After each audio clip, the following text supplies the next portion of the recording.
Quero saudar os nossos pastores aqui presentes. Dá até um frio na barriga. Mas hoje eu estava aqui no primeiro dia, na parte 1 do meu testemunho. Hoje vamos ouvir a parte 2 do meu testemunho. Mas antes que eu venha contar o que Deus fez na minha vida, vamos meditar na palavra do Senhor que está no Evangelho de Jesus, segundo escreveu Lucas, capítulo 8, e versículo 40. Irmãos, se puderem, podem nos acompanhar. Eu vou começar a ler para ganhar mais tempo. Versículo 40, capítulo 8, versículo 40. E aconteceu que, quando voltou Jesus, a multidão o recebeu, porque todos o estavam esperando. E eis que chegou um homem de nome Jairo, que era príncipe da sinagoga. Este, prostrando-se aos pés de Jesus, rogava-lhe que entrasse em sua casa, porque tinha uma filha única, quase de 12 anos, que estava à morte. E indo ele, apertando-o a multidão, e uma mulher que tinha um fluxo de sangue, havia 12 anos, e gastara com os médicos todos os seus haveres, e por nenhum pudera ser curada. Chegando por detrás dele, tocou na orla do seu vestido, e logo estancou o fluxo de sangue. E disse Jesus: quem é que me tocou? E negando todos, disse Pedro e os que estavam com ele: Mestre, a multidão te aperta e te oprime. E dizes: quem é que me tocou? E disse-lhe Jesus: alguém me tocou, porque bem conheci que de mim saiu virtude. Verso 48.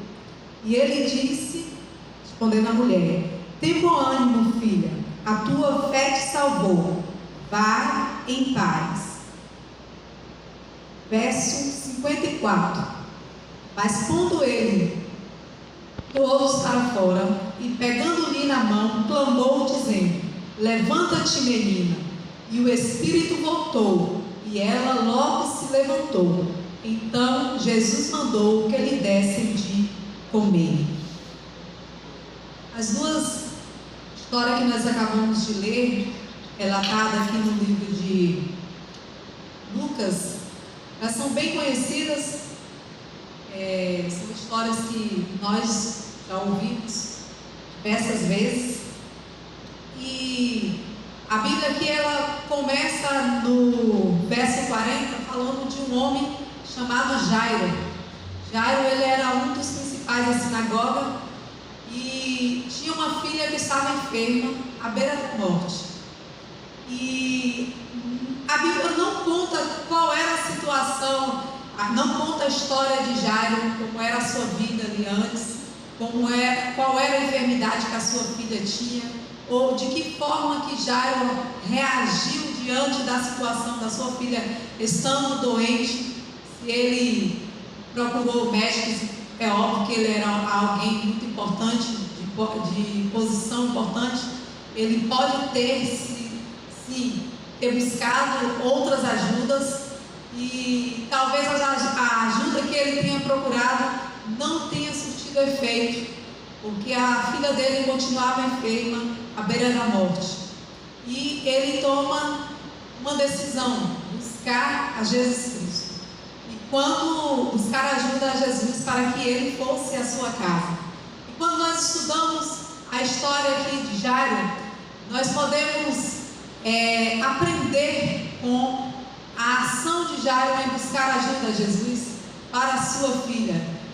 Dentre muitos atributos que eu poderia estar citando sobre Jairo, hoje eu vou me adequar a 2 atributos. O primeiro atributo que Jairo, ele demonstra ter quando vai buscar ajuda a Jesus Cristo é coragem. Por quê? Porque Jairo, ele era um dos principais da sinagoga. E é bem sabido no meio do povo de Deus que se dispõe a ler a Bíblia, de que no tempo de Jesus, aqueles que sinagogas, eles eram proibidos de seguir a Jesus. Eles eram proibidos de demonstrar ser simpatizantes do Evangelho de Cristo, de ser simpatizante de Jesus Cristo. Para que Jairo tomasse, ele sendo um dos principais da sinagoga, tomar a decisão de ir buscar a Jesus e rogar a ele que adentre a sua casa para que cure a sua filha que está enferma, é um ato de coragem. Por quê? Porque ele não se preocupou em perder a sua posição social diante a sociedade, diante da sinagoga, em prol de algo que ele precisava. Mesmo ele sabendo que a sua posição como príncipe da sinagoga estava em jogo, ele abriu mão disso e foi em busca de Jesus. Esse é um ato de coragem. E às vezes nós nos pegamos a pensar: será que temos tido coragem de declararmos que Jesus é o nosso Senhor e Salvador Jesus Cristo por onde quer que nós andamos? Será que às vezes no nosso trabalho nós somos aquele cristão 007, aquele agente secreto, que todo mundo te vê, mas não sabe que você é cristão? É algo que precisamos parar e refletir em nossas vidas, porque onde quer que andemos, nós precisamos transparecer Cristo em nossa vida. Precisamos declarar que nós temos um dono, e este dono é o dono do universo, é o nosso Salvador, o Senhor Jesus Cristo. Então, o primeiro atributo que eu aprendo aqui com a ação de Jairo em buscar a ajuda de Jesus Cristo é coragem. E o segundo atributo que eu aprendi aqui estudando a história de Jairo é humildade. Jairo, ele tem status social, ele é um dos principais da sinagoga, mas ele faz uma ação quando ele chega próximo a Jesus. Qual é a ação? Prostrou-se diante de Jesus e o adorou. Ele, independente da posição que ele ocupa, ele adorou ao Senhor Jesus Cristo. Sabe como é difícil para uma pessoa que é, digamos aí, alguém bem importante lá fora, chegar e se ajoelhar diante de outro, que aos olhos da sociedade ali não era ninguém, né? Era alguém que só pregava o Evangelho, estava ali falando, fazendo curas, mas não tinha um status como tinha o de Jairo. E ele veio e prostrou-se diante de Jesus, sinal de humildade. Às vezes eu penso assim, quando lá fora podemos ser doutores, advogados, juízes, podemos ser o que for, podemos ter em nossas paredes a quantidade de diplomas possíveis que foi possível alcançarmos, mas aqui, diante da presença do Senhor, nós precisamos ser adoradores, precisamos nos prostrar diante daquele que é maior do que nós. Por quê? Porque dele, por ele, para ele são todas as coisas. Então, que nós possamos a cada dia nos rendermos e adorarmos ao Senhor Jesus Cristo, pois ele merece toda a nossa adoração. Quando estava lendo aqui, em paralelo à história de Jairo ele vem, roga a Jesus Cristo. Jesus fala: sim, eu vou à sua casa. E ele segue a caminho da casa de Jairo. Só que neste caminho tinha uma multidão muito grande, e uma multidão que apertava a Jesus ali, e uma outra pessoa entra em cena nesse momento, que é a mulher do fluxo de sangue. A mulher do fluxo de sangue estava em meio à multidão, e assim como Jairo, na história da mulher do fluxo de sangue, eu também encontro os dois atributos que eu encontrei em Jairo. Primeiro, coragem.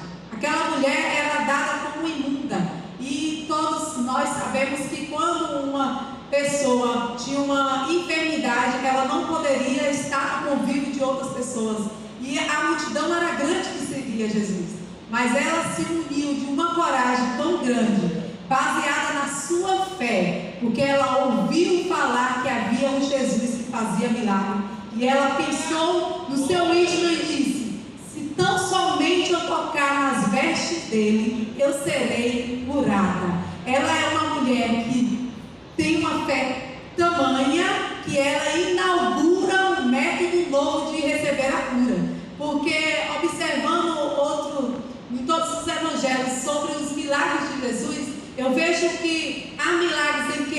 Jesus profere a palavra, há milagres em que Jesus toca na pessoa e é curado. Mas o primeiro milagre que eu vejo, em que a pessoa é quem toca em Jesus para receber o milagre é dela. Ela era uma mulher que tinha posses, ela gastou todas as suas posses, 12 anos sofrendo daquela enfermidade, gastou tudo que tinha. Era uma pessoa que não tinha mais esperança, até ela encontrar Jesus Cristo. Às vezes para nós pode ser difícil achar que não há mais solução, mas quando Jesus está no centro da nossa vida, seja impossível para os homens, mas para Deus nada é impossível. E essa mulher unida de coragem, ela foi até tocou na orla de Jesus, e Jesus pergunta: quem me tocou? E Pedro até indaga: mas Jesus, a multidão te aperta, te oprime, e tu perguntas quem te tocou? Aí Jesus responde: alguém me tocou, porque eu senti que de mim saiu virtude. E aquela mulher, ela veio, tocou, estancou o sangue, e ela já estava partindo. Mas quando Jesus indaga, ela viu que não dava para se esconder, voltou-se para Jesus, coragem de novo, para voltar até Jesus. E a segunda atributo, humildade. Quando ela chegou até Jesus, ela se prostrou e adorou em reverência àquele que é maior que nós. Nós precisamos ter essa reverência toda de estarmos na presença de Jesus, prostrado, adorando em espírito e verdade aquele que é maior que nós. E quando ela se volta e adora, aí ela fala: Jesus, fui eu quem te toquei. Aí ele responde: filha, a tua fé te salvou. Ela antes tinha recebido sua cura, agora além da cura ela recebeu também salvação. Porque Cristo, quando Ele quer, Ele entra em nossa vida. Nós o busquemos, às vezes apenas para a cura, mas Ele não está aqui só para dar cura, Ele está aqui também para dar salvação. Porque Ele, quando vem, Ele faz a obra completa em nossa vida. E às vezes eu fico aqui pensando: Jesus estava a caminho da casa de Jairo, e ele para por essa situação da cura da mulher do fluxo de sangue.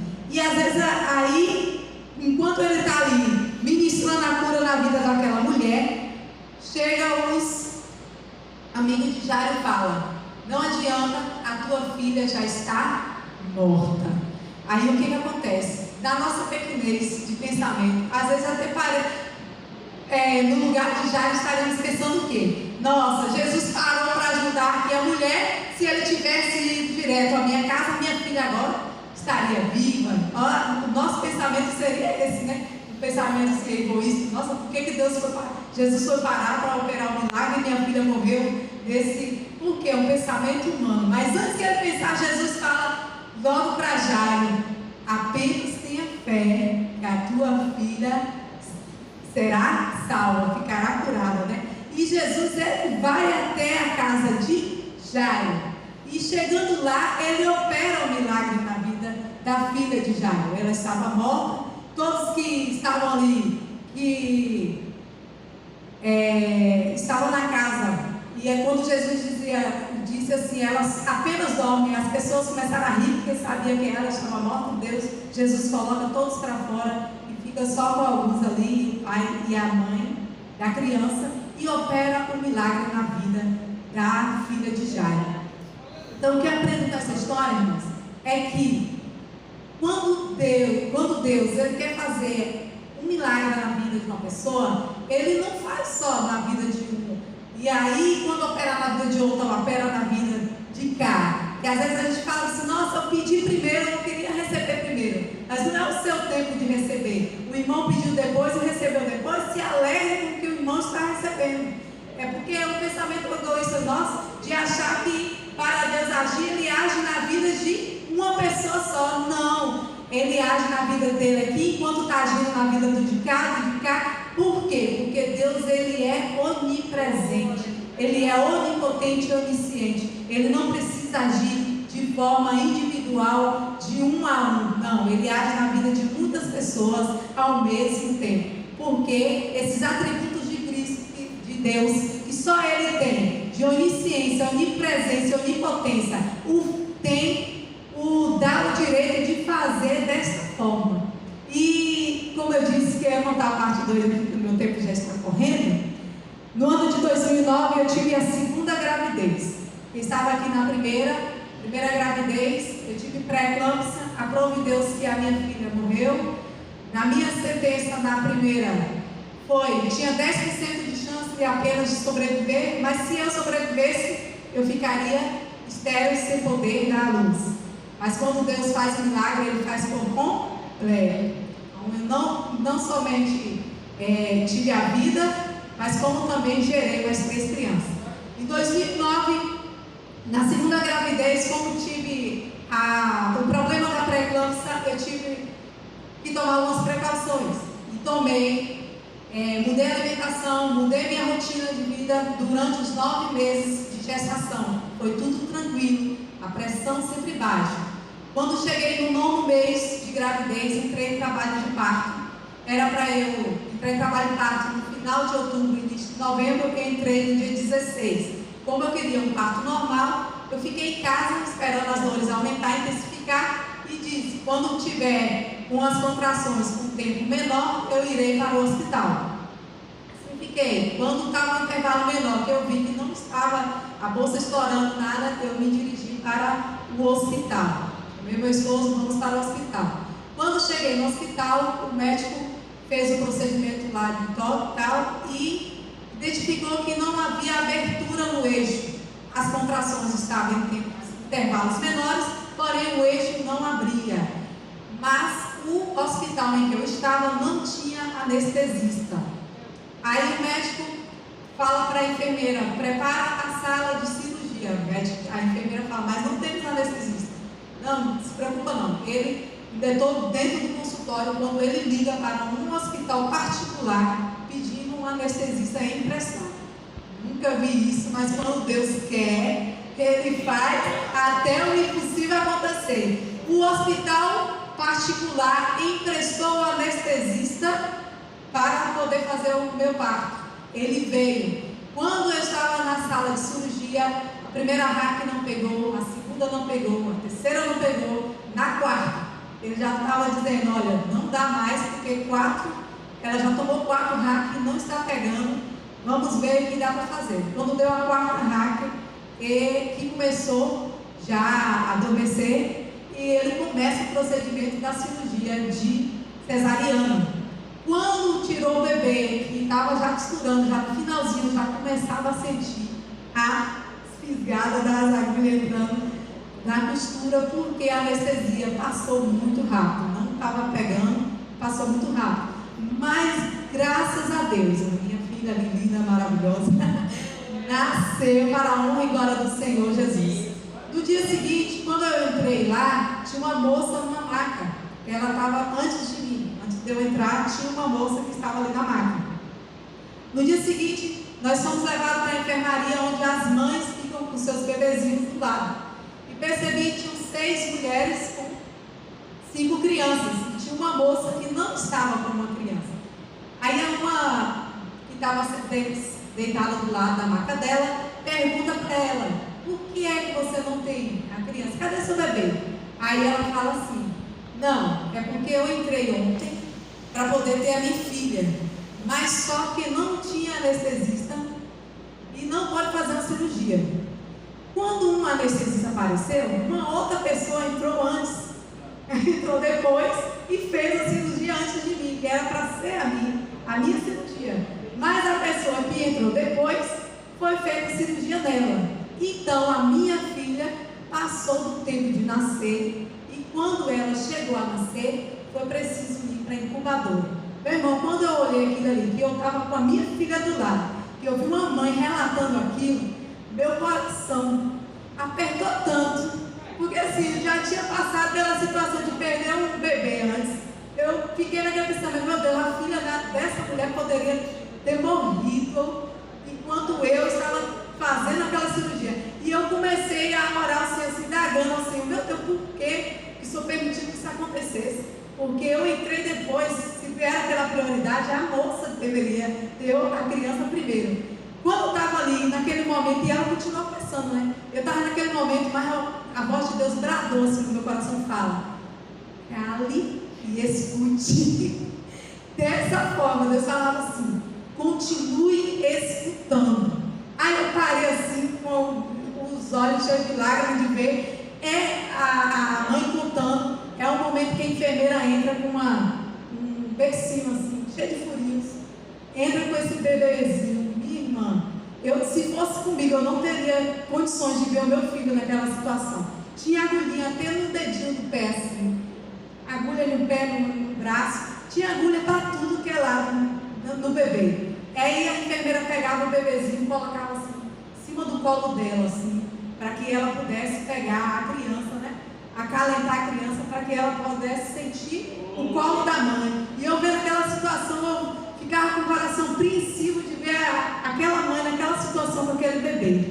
Só que eu continuei escutando, como Deus pediu que eu continuasse. Continuei escutando o que ela estava falando. Quando ela pegava o bebê, ela falava bem assim: ontem eu entrei nesse hospital decidida a ter a criança e largá-la aqui. Quando eu tivesse bebê, eu ia deixar aqui. Se o pai da criança quisesse, que viesse buscar a família do pai da criança. E se não quisesse, que a assistência social do hospital desse o grupo, porque eu não queria essa criança. Quando ela falava desse jeito assim, aí ela: mas quando eu vi a minha filha lutando pela vida, e quando tirou, ela estava numa situação que eu vi que eu ia perdê-la, me encheu de um amor tão grande, que eu não permiti, eu não consigo mais largá-la, não tenho coragem de abandonar minha filha. E quando ela falava desse jeito assim, Deus fala: o milagre que eu faço na tua vida, o milagre que eu fiz na sua vida, através de antecipar o seu parto para estar aqui neste momento, é porque uma outra vida também precisava ser alcançada. Então, quando eu citei essa questão de Jairo, Jesus está a caminho da casa de Jairo para operar um milagre, mas havia uma outra pessoa também no caminho que necessitava do milagre. E quando Deus operou aquele de providenciar tudo para que o meu parto acontecesse, e acontecesse daquela forma, dela se revoltar, a ponto de dela cogitar que alguém entrou depois de mim, teve um parto primeiro que eu, e é por isso que a minha filha está na situação, porque Deus queria tratar aquela mãe, e só depois disso que eu compreendi, eu pude ficar em paz com Jesus Cristo. Então, vivenciar esse milagre daquela mulher foi algo extraordinário na minha vida. E eu voltei para casa, continuei, o médico falou bem assim: olha, seu resguardo geralmente é 45 dias, você precisa manter o resguardo 45 dias, evitar pegar peso, foi dando as instruções. Aí eu falei: se é 45 dias, eu vou dobrar, eu vou ficar 90. Aí ele falou assim: como é que você vai conseguir? Não, 90 dias vai ser o meu. 3 meses eu fiquei de resguardo, não pegava nem um copinho de água assim, né? Minha mãe, eu ficava na casa da minha mãe, ela dava banho na criança, ela fazia o almoço, lavava as roupas, fazia tudo. E eu fiquei 90 dias sem fazer esforço algum para poder cicatrizar a cirurgia. Quando deu os 90 dias, eu falei: agora é o dobro do que o médico pediu, então tá tudo beleza, glória a Deus. Me levantei, eu estava indo para a casa da minha sogra. Quando eu me levantei para poder ir ao banheiro, tomar banho, para poder sair, que eu volto, percebi que o lado da cirurgia abriu. Agora, 90 dias depois de uma cirurgia, qual a probabilidade disso acontecer? De uma cirurgia que estava tudo sequinho, 15 dias, fui lá tirar os pontos, nossa, está perfeito. 90 dias ela abriu a cirurgia. Quando abriu a cirurgia, eu fui no postinho de saúde para poder ver se era algo que conseguia resolver lá. O médico falou: olha, aqui é no regional, você vai fazer o seguinte, vai para o regional para poder ir com urgência, você não pode ficar nessa situação para não pegar infecção.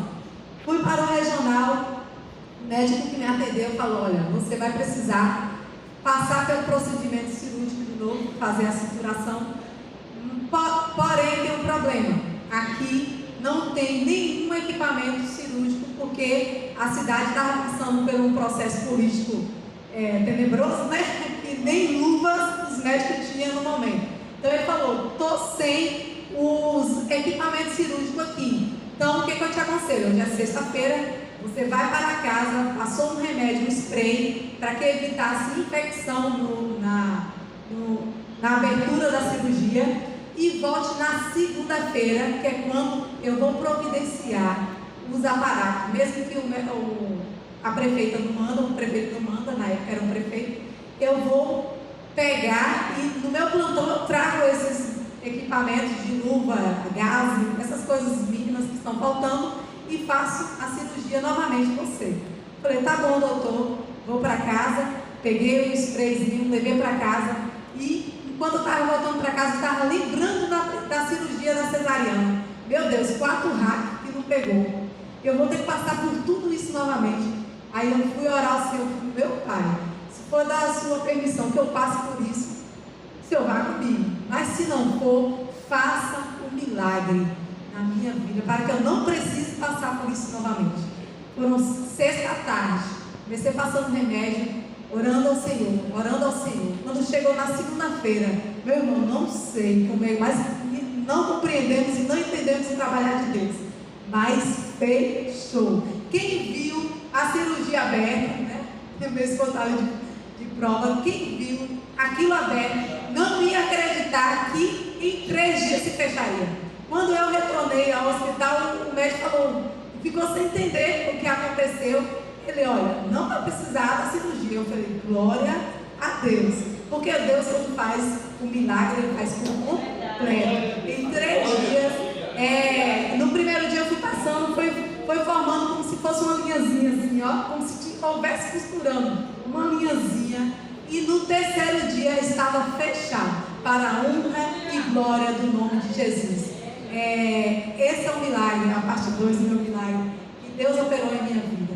Então, assim, irmãos, quando nós cremos no nosso Deus, ele tem poder de curar, poder de libertar. Ele ainda cura. Às vezes as pessoas falam: nossa, não vejo curas acontecendo.